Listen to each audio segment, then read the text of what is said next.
because, of course, the tourism it was the first thing it stopped when the coronavirus news appears in the world. Then the tourism stops, the tourism freeze.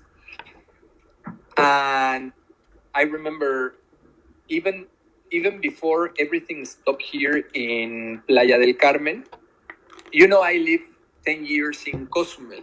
Then I have a lot of friends and I have a lot of love for that island, right? They stopped 2 or 3 weeks before us here in Playa. And Cozumel Island, it is a very specialized in the cruise ship tourism, right?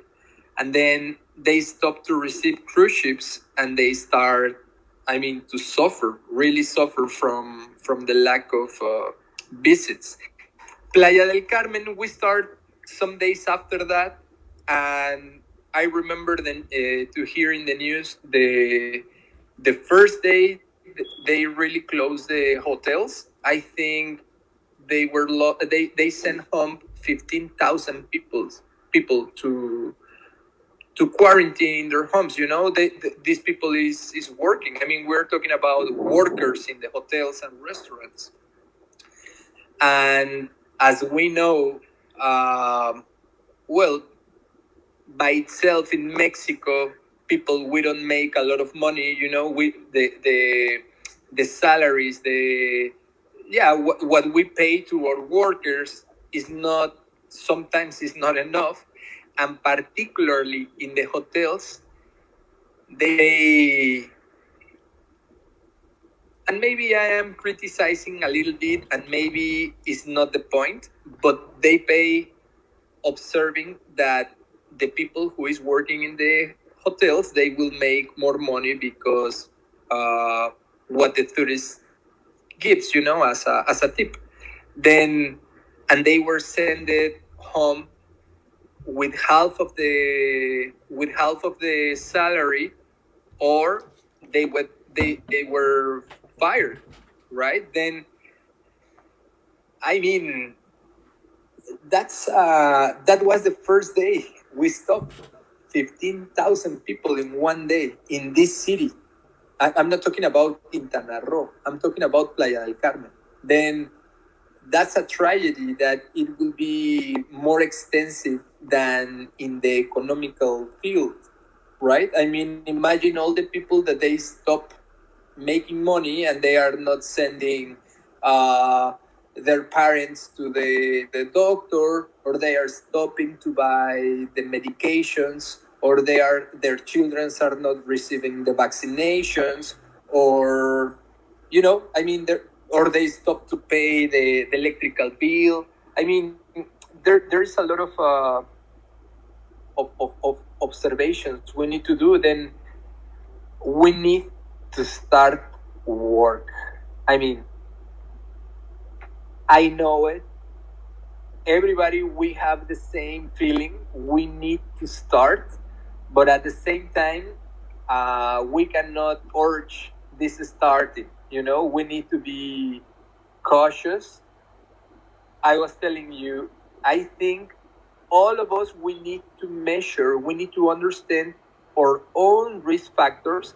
And for those ones who can remain doing quarantine and do not expose themselves to risks, my recommendation it is to remain, I don't want to say isolated, but I want to say with all this social distancing. And well, maybe the proper question is quarantine themselves, in order that the rest of the groups, the age groups, they can continue developing their economical activities, right? I'm not really interested in the children's coming back to the school, right? But what about people working?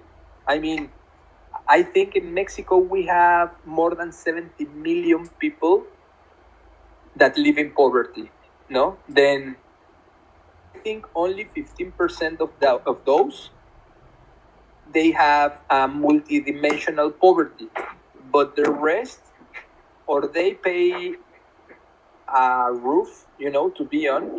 They have money to pay a house, or they have money to eat 3 meals a day, or they have money to dress.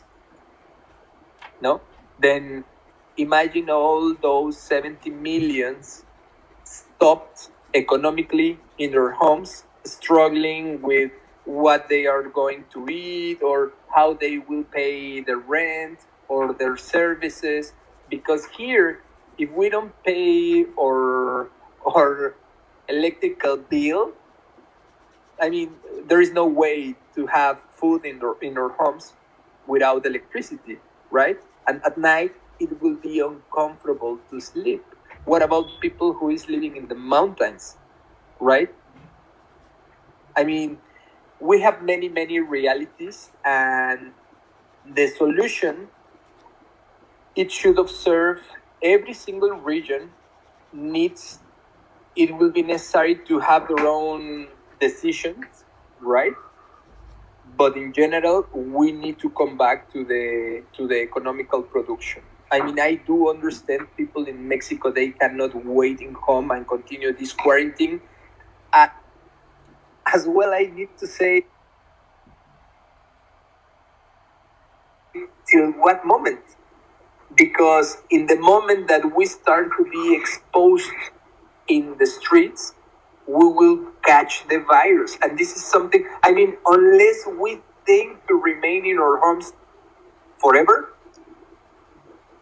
it's very possible that all of us we will become infected earlier or late, earlier or later. But I mean, I don't know if you heard yeah, it was a letter that this lady for the German people, the first minister, the president, Angela Merkel. Right. I would call her. There, she say, I like it, and maybe you can find it and later to share it with your audience. But she say, this is the biggest problem that we are having since Second World War, and more than 80% of the population will be infected by this virus. And I think that approximation is more realistic, because this virus is, if there is one characteristic of this virus, it is that it is very simple to spread. Very simple. Then I'm glad that 80% of the people they will be infected, that we will be infected, we will not need, hospital services. But I am not happy with the other percentage, like in Playa del Carmen, how many breathers do you think we have in this city? Or in Quintana Roo, how many respirators do you think we have in full Quintana Roo? Even with the brand new respirators that the Federation sent to Quintana Roo, how many? 100? That was going to be my next. That was going to be my. Broken. Well, that was going to be my next question. When this first started, there were definitely no way we were going to be able to manage this virus if it started to spread. But since then, they built a temporary hospital in Cancun. They built a small hospital here in Playa. They they did renovations in Tulum. They renovated 2 hospitals in Chetumal. I think they opened something in Cozumel. Is that, and I know they bought a whole bunch of equipment from China. They've gotten 2 giant shipments in from China. I mean, are we ready now, or are we in better shape now to move forward and open the economy, and people are going to get it, and some people are going to have to go to the hospital, and are the beds available, and is it something that can be managed now? Look, I think we had, and this is the best of I mean, is the best perspective I can share. We had all these previous weeks as a time for learning, no? Learning to take care of ourselves, learning a little bit how this virus could be spread, and at the same time taking care of our own spaces, like restaurants, hotels, medical offices, hospitals, offices, from the state. Then I think we will need to use that learning curve from the previous week to try to come back to the new normal they are saying. I mean, I will not criticize the decision of coming back to the economical action, because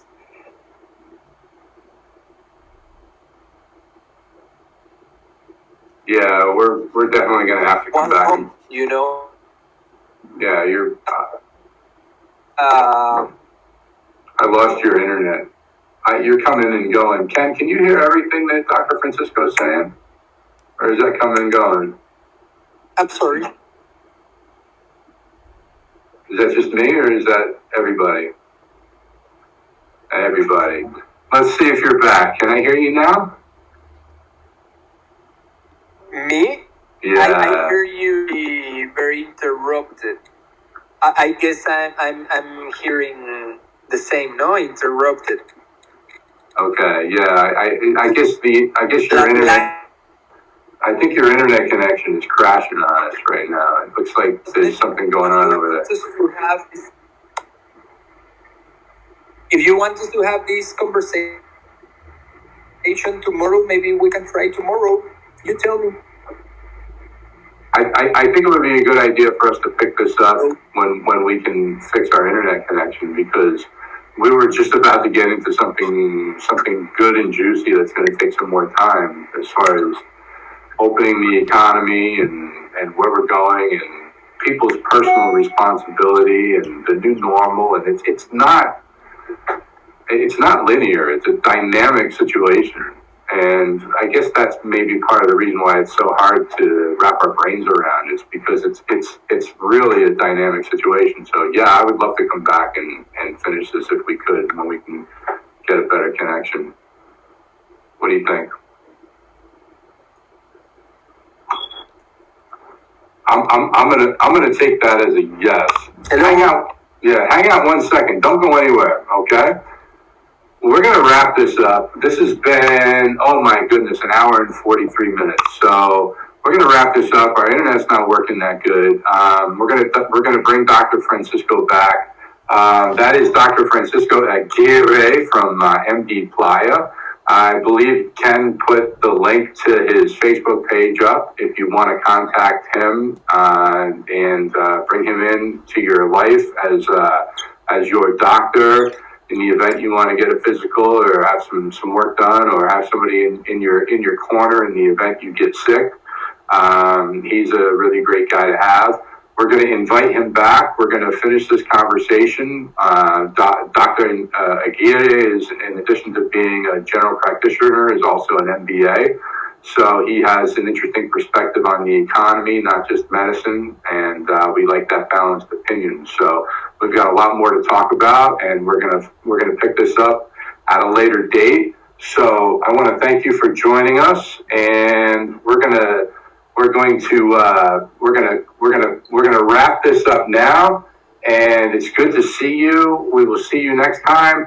We've got a great gal coming to visit us on Monday to talk about her metamorphosis and the business that she does.